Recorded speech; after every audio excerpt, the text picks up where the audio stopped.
네, 제가 나와서 깜짝 놀라셨죠? 네, 그 목사님 안식월 다녀오신 동안에 빈 자리를 저희 교역자들이 좀 돌아가면서 하기로 했어요. 그래서 오늘은 이제 제 순서로 제가 나오게 되었습니다. 이 시간에는 네, 제가 짧게 다시 기도하고 말씀 나누도록 하겠습니다. 하나님, 이 시간 유일하신 한 분 하나님을 찬양하며 나아갑니다. 주님의 은혜가 나누어지는 귀한 시간 될 수 있도록 도와주세요.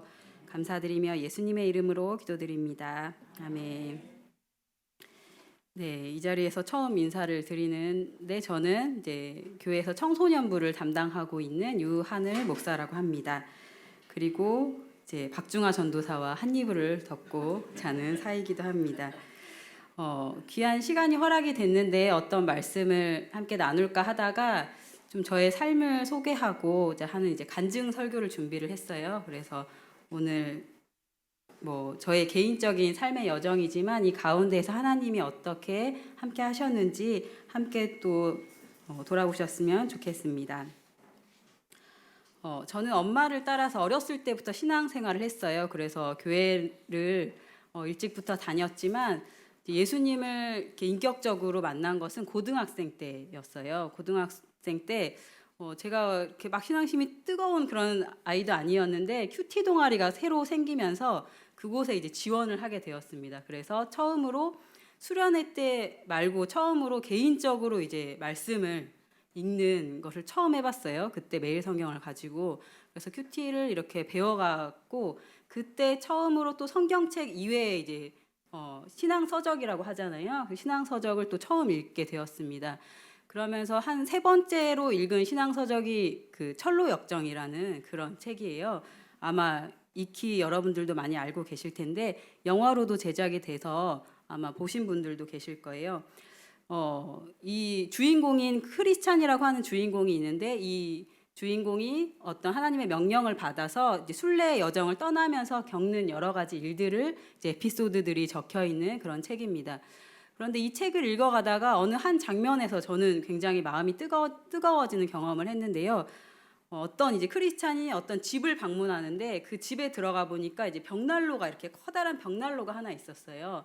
근데 벽난로는 주로 이제 거기에 불을 피워가지고 이렇게 집안 전체를 훈훈하게 하는 그런 역할을 하는 건데 집안을 훈훈하게 해야 하는 벽난로를 어떤 사람이 그 앞에 서가지고 물로 계속 그 불을 끄려고 막 붓고 있는 거예요.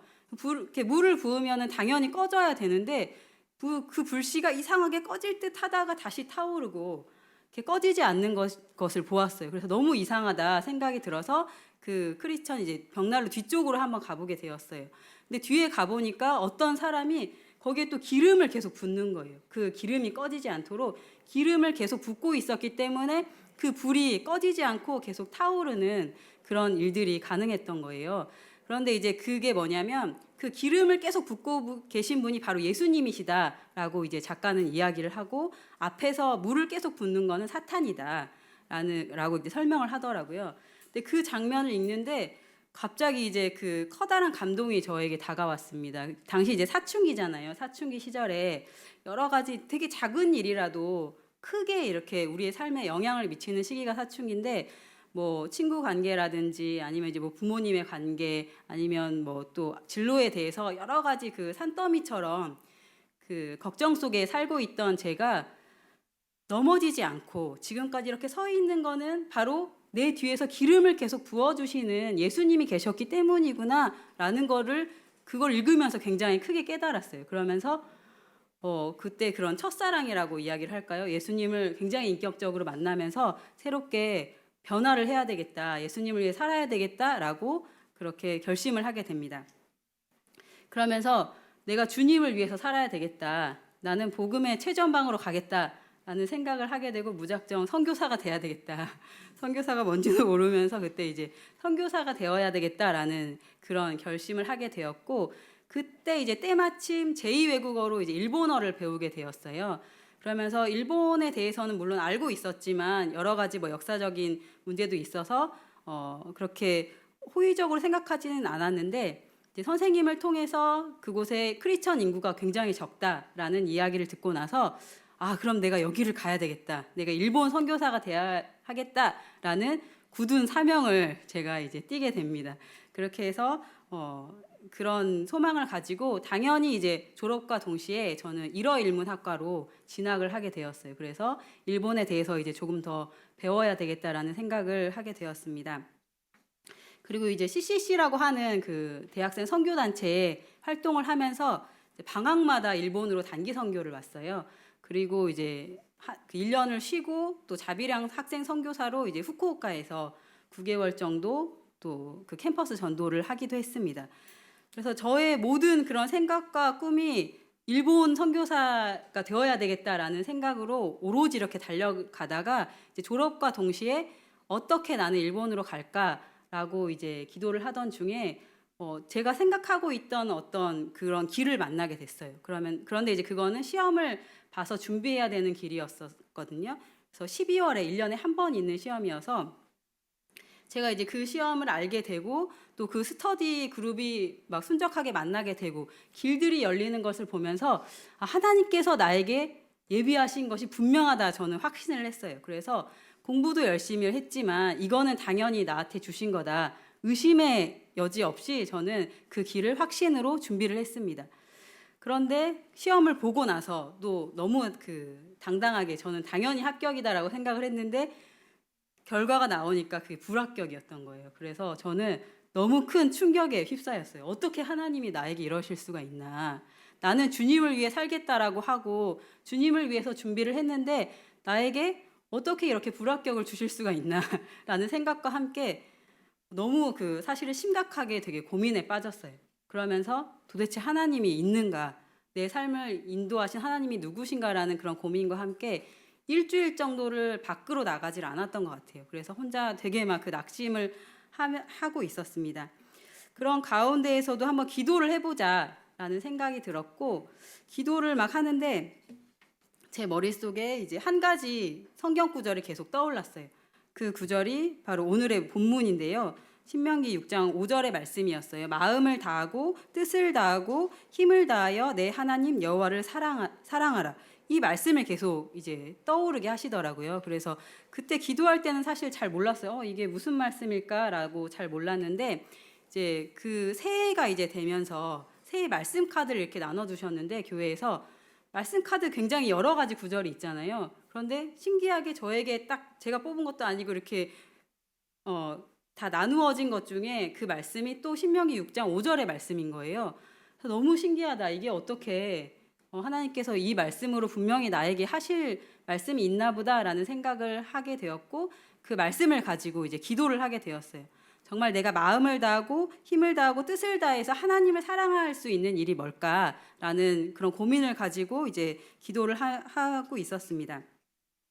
그러던 중에 이제 제가 청년부 생활을 하는데 새 친구가 이제 교회에 오게 되었어요. 그런데 그 친구가 저랑 이제 그 상담을 하고 싶다라고 요청을 해와가지고 만나게 되었는데 그 친구는 이제 이른 나이에 사회생활을 먼저 시작한 그런 친구였고 자기는 인간관계 때문에 너무 힘들다라는 그런 고민을 저에게 토로했어요. 그래서 보통의 상황이라면 제가 어느 정도 이제 나이도 있고 제가 경험했던 것들을 가지고 그 친구에게 조언을 할 수 있었는데 그때 드는 생각이 사람에게는 정말 하나님의 말씀이 필요하다. 하나님의 말씀만이 그 사람을 바로 세울 수 있고 인도할 수 있다라는 생각과 함께 그 친구에게는 다른 어떤 말을 할 수가 없었어요. 그러면서 말씀을 배워야 되겠다. 내가 말씀을 배워서 영혼을 살리는 일을 하고 싶다. 그런 이제 소망함을 받고 신대원에 가야 되겠다. 라고 결심을 했습니다. 그래서 이제 3월에 짐을 싸가지고 제가 서울로 올라오게 되었습니다. 저희 이제 친정은 전주거든요. 그래서 이제 그 12월에 있는 시험을 위해서 3월 달부터 준비를 열심히 했어요. 근데 아침부터 저희 이제 신대원의 시험 과목은 성경과 영어예요. 그래서 영어는 이제 탭스 점수로 제출을 하고 신약과 구약을 달달달달 진짜 외우는 거거든요. 그래서 1년 동안 아침에 눈 뜨자마자 이제 성경을 공부를 하는 거예요. 눈을 감을 때까지. 근데 너무너무 행복한 시간을 보냈어요. 말씀이 이렇게 재미있구나라는 것을 정말 처음 알면서 너무너무 행복한 시간을 보냈는데 12월에 시험이 가까이 올수록 11월 정도 되자 굉장히 이제 마음이 갑자기 힘들어졌어요. 왜냐하면 내가 과연 정말 합당한 사람일까? 내가 이제 신대원에 들어가서 주님의 일을 하기에 정말 자격이 있는 사람일까라는 그런 생각과 함께 너무너무 이제 그런 괴로운 마음에 시달렸어요. 그러면서 제가 악몽을 어느 날 꾸게 됐는데 그 악몽의 내용이 뭐냐면 제가 스터디를 이제 하고 있었거든요. 성경 스터디를 한 10명 정도 친구들과 함께 이제 하고 있었는데 그 꿈속에서 갑자기 그 스터디원 3명이 사라지게 됩니다. 3명이. 어느 날 갑자기 사라지면서 그런데 그 꿈속 설정이 그 3사람을 죽인 게 바로 저였어요. 그래서 저는 이제 살인자였던 거죠. 꿈속에서. 그런데 이제 사람이 어느 날 3명이나 죽으니까 뉴스가 크게 보도가 됐어요. 사람들이 막 난리가 나고 누가 범인이냐 막 이러고 있었는데 저는 이제 가만히 있었죠. 그냥 모른 척하고 있었는데 며칠이 지나고 갑자기 뉴스에서 어떤 사람, 모르는 사람이 자기가 그 3명을 죽인 사람입니다 라고 자수를 한 거예요. 그리고 그 사람이 대신 이제 감옥으로 끌려갔어요. 저는 이게 무슨 횡재냐. 그러고 너무 이제 안도를 하면서 이제 조용히 살아가면 되겠다라고 생각을 하고 있었어요. 그래서 어느 때처럼 이렇게 스터디를 하고 있었는데 그 스터디를 인도하던 목사님이 갑자기 뚜벅뚜벅 제 앞으로 걸어오시더니 네가 사람을 3명 죽였지? 어서 자수해 딱 말을 하는 거예요. 저는 너무 깜짝 놀라고 이제 당황을 해가지고 사람이 많은 곳에서 제가 변명할 여지 없이 저를 막 몰아세우니까 너무 당황해가지고 울음이 막 터져 나왔어요. 억울해가지고. 아, 이제 내 인생은 끝났구나. 다음날 신문에 대문짝만하게 신학준비생 사람을 3명 죽이다. 이렇게 해가지고 저는 이제 대문짝만하게 신문에 실리고 내 인생은 이제 감옥에 들어가서 끝이 났구나. 그런 뭔가 들켰다라는 억울함 때문에 눈물이 막 엄청 쏟아졌어요. 제가 꿈을 진짜 깼는데 베개가 이렇게 젖어 있을 정도로 눈물을 많이 흘렸더라고요. 근데 그 꿈을 꾸고 나서 너무너무 부끄러웠어요. 제 스스로가. 그러니까 그 죄를 지적받았을 때 내가 사람을 죽인 건 그 죄의 무게에 대해서 내가 뉘우치는 게 아니라 그게 들켰다라는 것에 내가 굉장히 분노하고 억울했구나. 나는 진짜 죄인이구나. 라는 것을 이제 느끼게 되었습니다. 그래서 그 베드로가 정말 예수님을 만나고 나서 주여 나는 죄인이로소이다 나를 떠나소서라고 고백했던 말씀이 그래서였구나. 하나님 앞에서는 누구나 죄인이구나 라는 것을 깊이 이제 느끼게 되었습니다. 그러면서 더 시험이 두려워졌어요. 나는 이렇게 죄인인데 정말 내가 자격이 있을까라는 무거운 마음으로 이제 시험을 치르게 되었습니다.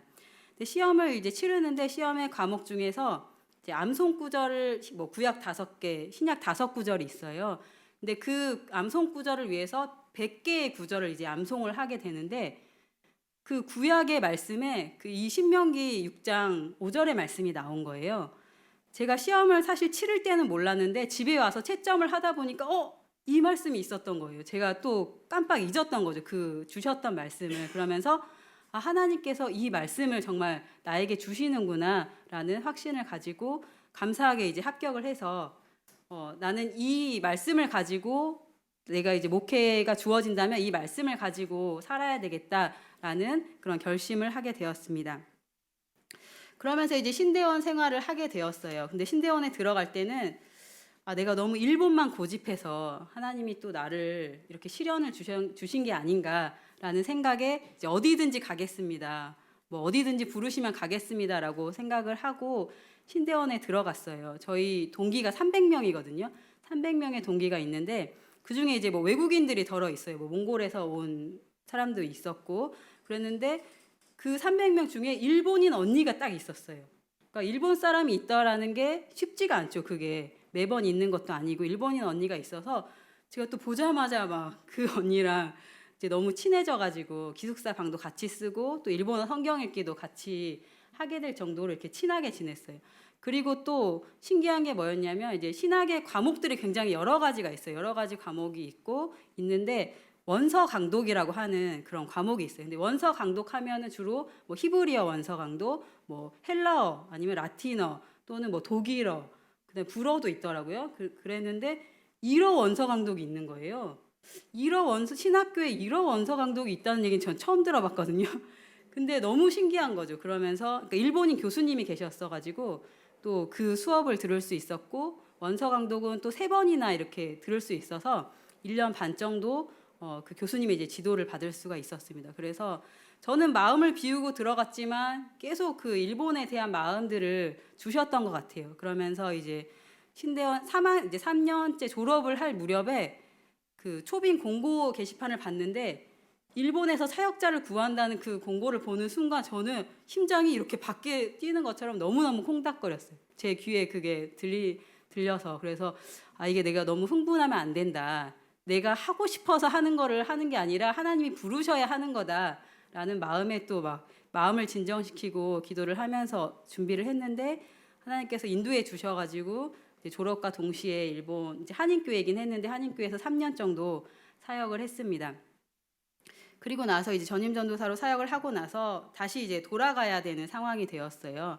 저에게는 그 시기가 굉장히 이제 중요한 시기였어요. 이제 졸업도 했고 또 일본에 대한 어떤 그런 마음들도 조금 경험할 수 있었고 이제 또 새롭게 사역의 지평을 열어가야 되는 시기여서 기도를 이제 하면서 준비를 하고 있었는데 생각처럼 제가 원하는 그런 사역의 자리들이 연결이 되지 않았어요. 그런데 사실 그때 또 이제 일본어 예배부서라는 초빙 공고를 보자마자 제가 또 이렇게 눈이 막 또 너무 사모함이 막 생겨가지고 지원을 하게 돼요. 그런데 거기는 그 전임의 자리가 아니라 파트 자리였어요. 그래서 주일에만 일을 해야 되는 자리였고 주일 6시에 출근이에요. 그래서 저는 교회 옆에 고시원을 그 얻어가지고 생활을 했고 그 서울 한복판이었거든요. 제가 충무로에서 고시원 생활을 했는데 고시원비가 너무 비싸서 그 제 사례비의 70%를 지불을 해야만 했어요. 근데 어쨌든 제가 너무 하고 싶었던 사역이었기 때문에 저는 모든 다른 것들은 다른 불편함은 보지 않고 그곳에 이제 지원을 해서 일을 했고 그 사역을 하기 위해서 저는 이제 주중에는 카페에서 아르바이트를 했어요. 근데 하루 종일 서서 아르바이트를 하다 보니까 이제 밤만 되면 막 쥐가 났고 저는 또 일본어를 뭐 제가 완벽하게 하지는 못하니까 일본어 선교를 준비하기 위해서 저는 120%를 준비해서 갔는데 일본어 예배부에 일본인은 한 명도 없었고 일본어를 알아듣는 분도 한 분도 안 계셨어요.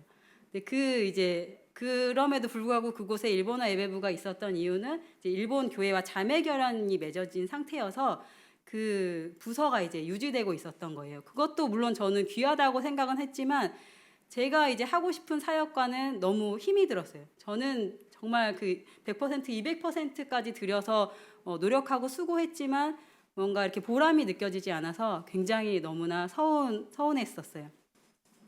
그런데 이제 제가 사실 이제 그 사역의 자리를 갈 때 제가 하나 또 꿈을 꾼 적이 있는데 꿈을 꿨는데 이제 제가 특별 새벽 기도에 막 기도를 하다가 잠깐 이제 잠이 들었어요. 근데 그때 꿈을 꾼 게 뭐냐면 제 앞에 진수성찬이 막 차려져 있었어요. 진수성찬이 차려져 있고 이제 맛있는 음식을 갖다 먹으면 되는데 제 손이 닿질 않는 거예요. 젓가락이 안 닿아서. 그래서 옆에 사람은 자기 젓가락이 닿으니까 막 갖다가 음식을 먹는 거예요. 그래서 이 사람이 좀 내 접시에 음식을 담아주면 좋겠다라고 이제 생각을 하면서 이 사람을 막 쳐다보고 있는데 이 사람은 전혀 꿈쩍도 하지 않았어요. 그래서 괘씸하다 막 이러면서 굉장히 불편한 마음으로 이 사람을 보고 있었는데 갑자기 왼편에서 손 하나가 나오더니 젓가락으로 제 접시에 막 음식을 놔주는 거예요. 그런 꿈을 꿨을 때 저는 내가 그 사역의 자리에 대한 고민을 하고 있었기 때문에 하나님께서 이미 나의 필요들을 알고 계시고 내 접시에 어떤 음식이 놓여야 될지를 알고 계신다라는 저는 이제 그런 답변을 받아서 그 사역을 이제 하고 있었던 거예요. 그래서 너무너무 힘들었지만 사실 그럼에도 이제 열심히 그것을 했어요. 그런데 한 1년 정도 지난 후에 사실은 그곳에서 이제 저희 남편을 만난 거예요. 저희 남편이 이제 같이 그 일본어 예배부여서 이제 만나게 되어서 이 사람이 일본에 마음이 있는 사람이다라고 하는 것이 이제 알게 되면서 저는 급속히 이제 마음이 이렇게 가게 되었고 그 해에 이제 저는 이제 목사 안수도 그 해에 받고 또 12월에 결혼까지 하게 되었습니다.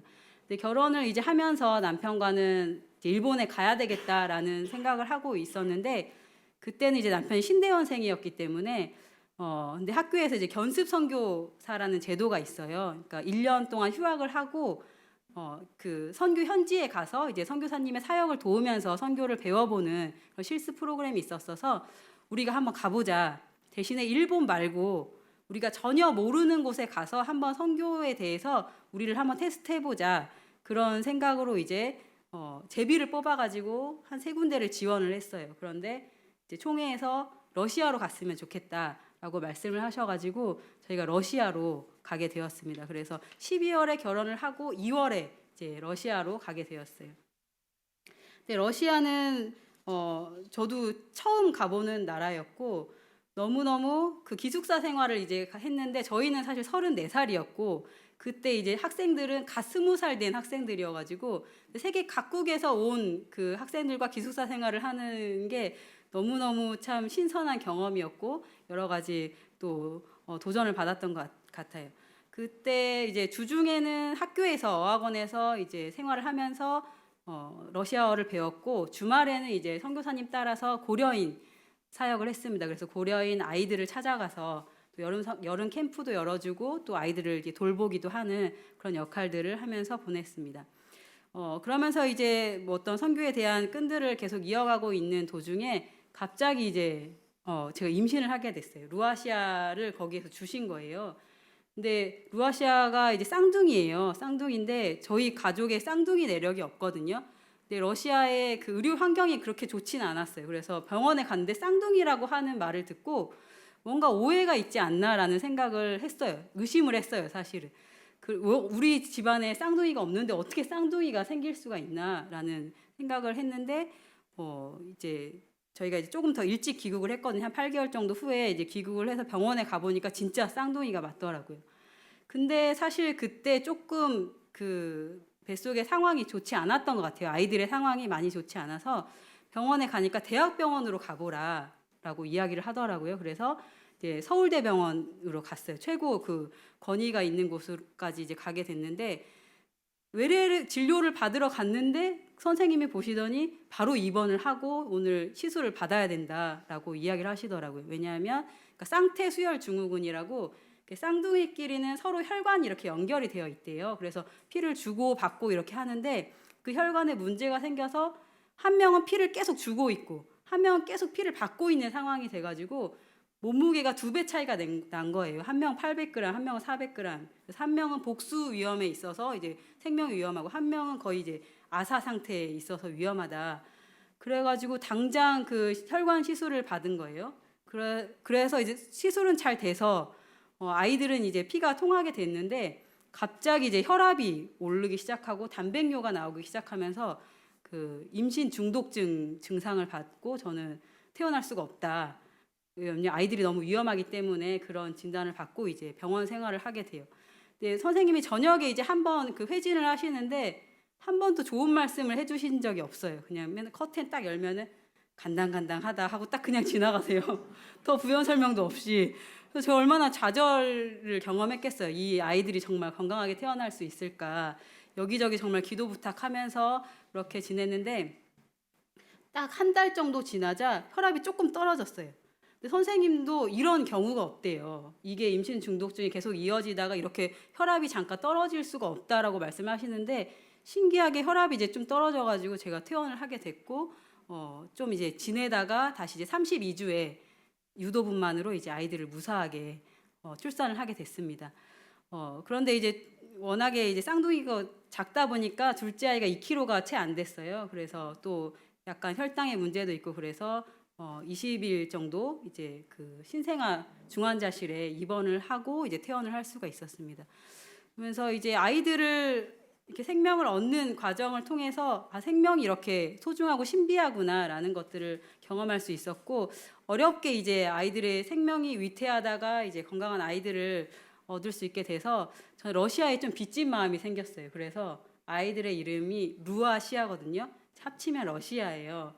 그리고 이제 루시가 일본의 옛날 이름인 거예요. 그래서 루아시아에다가 이제 한자에도 뜻도 담아서 이제 복음을 전하는 사람이 되어라라는 그런 의미를 담았고 러시아를 위해서 어쨌든 기도라도 하는 사람이 되어라라는 의미에서 이제 그렇게 아이들의 이름을 짓게 되었습니다.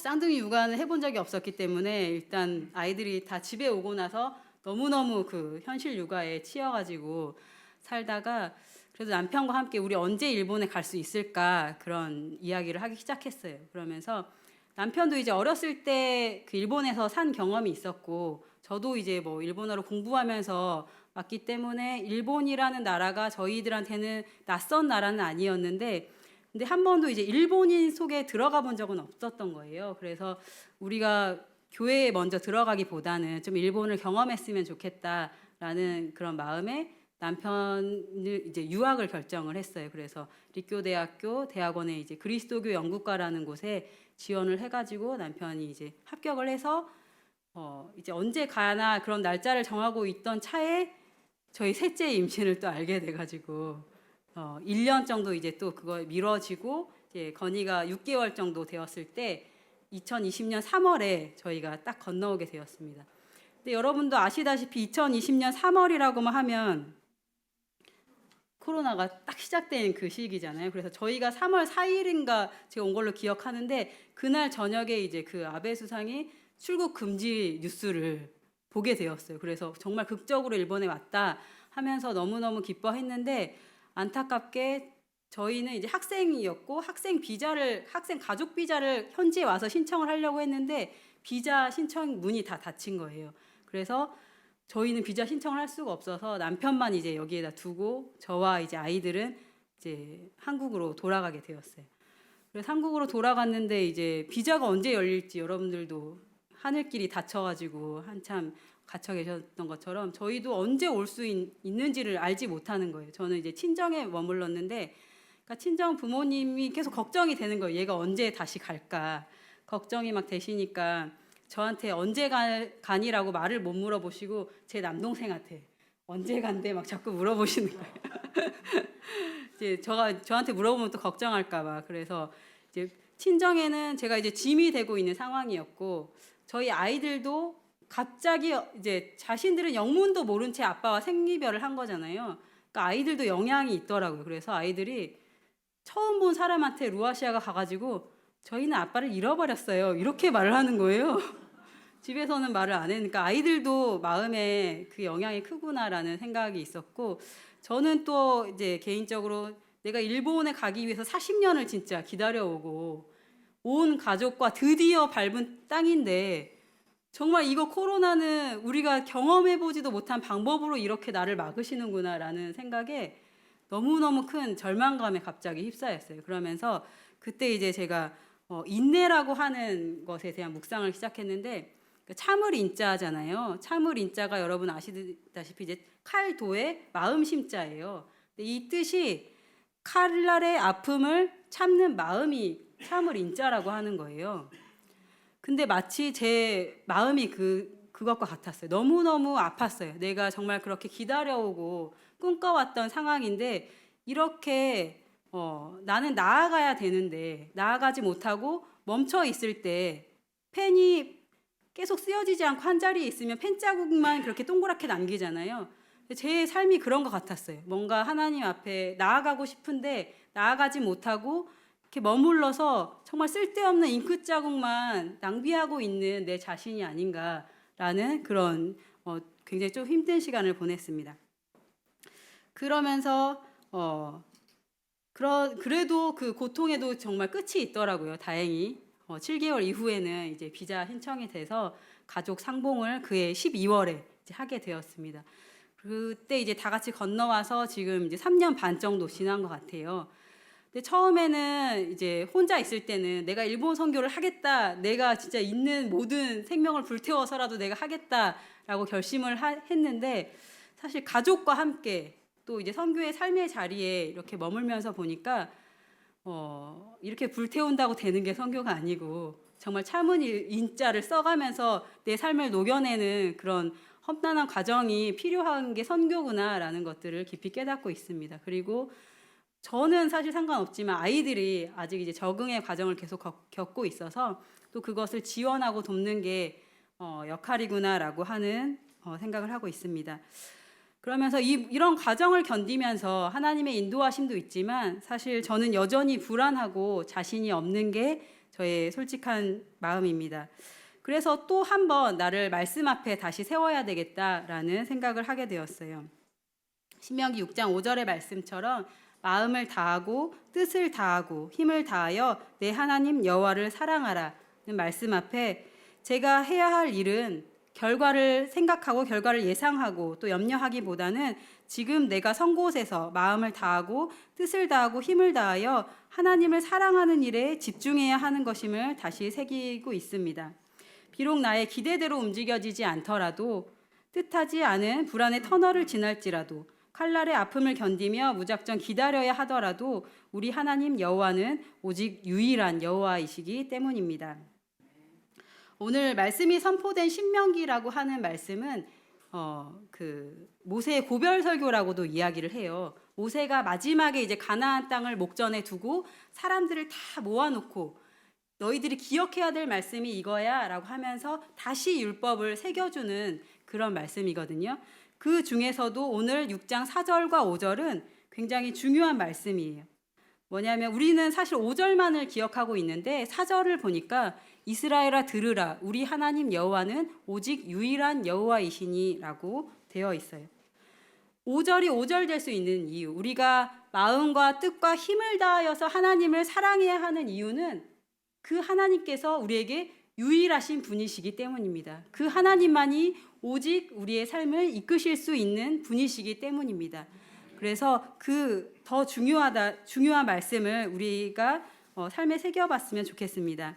실제로 이 신약에서 여러분들도 아시겠지만 율법 교사가 율법의 핵심을 가지고 예수님께 나와서 말할 때도 인용된 말씀이 바로 신명기 6장 4절 5절의 말씀이었던 것처럼 우리 신앙의 기본과 출발이 되어야 하는 말씀이 바로 오늘의 말씀이 아닌가 싶습니다.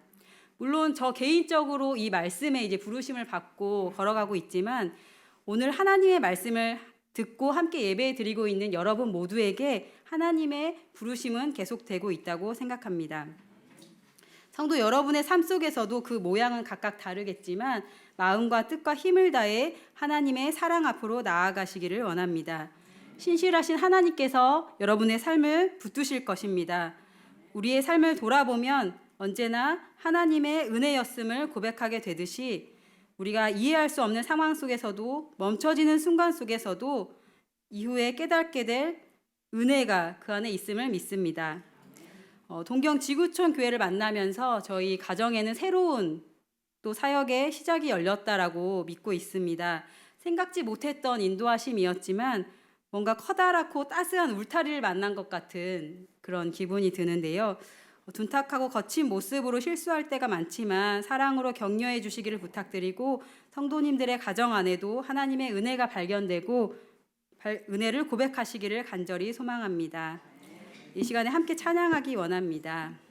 주 은혜임을이라는 찬양인데요.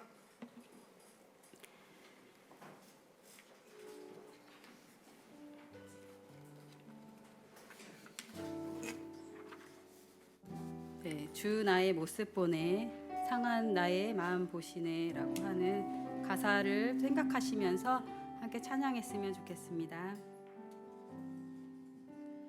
주 나의 모습 보네 상한 나의 마음 보시네 주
시간 함께 기도하기 원합니다. 세상 소망이 다 사라져 가도 주의 사랑은 끝이 없습니다. 우리가 살아가는 모든 순간이 주의 은혜입니다. 때로 우리의 눈으로는 다 이해할 수 없을지라도 그 모든 순간이 주님의 은혜 아래에 있음을 믿습니다. 우리가 해야 할 것은 주님이 어디 계신지 그 응답을 요구하는 것이 아니라 그럼에도 신실하신 하나님만을 믿으며 걷는 것입니다. 우리는 오로지 우리의 하나님 한 분 한 분을 향하여 마음을 다해 뜻을 다해 목숨을 다해 주님을 사랑하는 일뿐입니다. 우리의 마음이 온전히 주님께 향하도록 이 시간 함께 기도하시겠습니다. 주여 아버지 하나님, 주여 우리의 삶을 아시지요. 주여 아버지 하나님, 우리의 기대와 되지 않고 우리의 바람대로 되지 않는 일들이 얼마나 많은지요. 아버지 하나님, 그 안에서 우리는 낙심하고 절망하며 홀로 눈물을 흘릴 뿐입니다. 주여, 그럼에도 우리가 주님을 향한 기도를 놓을 수 없는 것은 주님께서 오로지 유일하신 한 분이시며 우리의 삶을 강하게 붙들고 계신 분이시기 때문입니다. 주여 아버지 하나님, 우리의 삶을 포기하지 마옵시고 우리를 하나님 신실하게 주님의 인도하심으로 하나님 우리를 이끌어 주시기를 간절히 간구합니다. 주여 아버지 하나님, 우리의 마음이 흩어지지 않게 하시며 아버지 우리의 마음이 안주하지 않게 하시며 아버지 하나님, 우리의 마음이 딴 곳으로 흩어지지 않도록 주여 하나님, 우리의 마음과 뜻과 힘을 다하여 지금 한 분에게만 집중할 수 있기를 소망합니다. 하나님, 우리가 그렇게 하는 것은 하나님만이 유일하신 하나님께서 홀로 유일하신 한 분 하나님이시기 때문입니다. 주여 아버지 하나님, 무지하고 게으르고 악한 우리를 깨우쳐 주시고 주님 앞에 주님을 고백하며 하나님 우리의 삶을 내어놓고 하나님 앞에 나아갈 수 있도록 우리를 이끌어 주시옵소서. 우리의 삶이 온전히 주님께 달려있으며 아버지 하나님, 주님께서 허락하셔야만 우리가 걸어갈 수 있는 것임을 바라봅니다. 주여, 우리의 성공과 우리의 화려함을 바라보는 것이 아니라 주님의 말씀을 하나님 바라보게 하시고 그 말씀 앞에 겸손하게 묵묵하게 걸어가는 것이 우리의 역할임을 알게 하여 주시옵소서. 아버지 하나님, 또 일본의 땅에서 하나님 우리는 어떻게 생활해야 할지, 어떻게 적응해야 할지, 하나님 어떤 일들을 해야 할지 또 방황하고 있는 분들도 있습니다. 주여, 하나님께서 주인 되어 주셔서 우리의 삶을 이끌어 주시고 하나님 한 분만으로 만족할 수 있는 하나님의 귀한 은혜를 경험할 수 있게 하여 주시옵소서. 감사와 은혜의 고백을 미치게 하여 주시옵소서. 아버지 하나님, 강원대 하나님, 주 하나님을 기도합니다. 주 하나님 도와주시옵소서.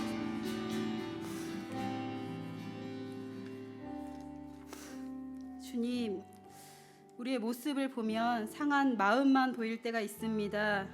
홀로 울며 가슴 치던 날이 있습니다. 그럴 때는 꼭 주님과 숨바꼭질을 하는 것처럼 주님의 머리카락조차도 발견하지 못하고 절망의 그늘로 숨어 들어갑니다. 주님, 어찌 우리가 주님의 그 뜻을 다 헤아릴 수 있겠습니까? 우리의 작은 마음을 용서하시고 눈을 들어 주님의 신실하심을 보게 하여 주시옵소서. 그래서 모든 힘을 다해, 마음을 다해, 생명을 다해 우리가 사는 날 동안 충성스럽게 주님을 따르는 자로 서게 하여 주시옵소서. 주님께 작은 믿음의 고백을 올려드립니다. 주의 은혜를 깨닫게 하여 주시옵소서. 이제는 우리 주 예수 그리스도의 은혜와 하나님의 사랑과 성령님의 교통하심이 함께 예배하는 동경지구촌 가족 위에 영원히 함께 하시기를 간절히 축원하옵나이다. 아멘.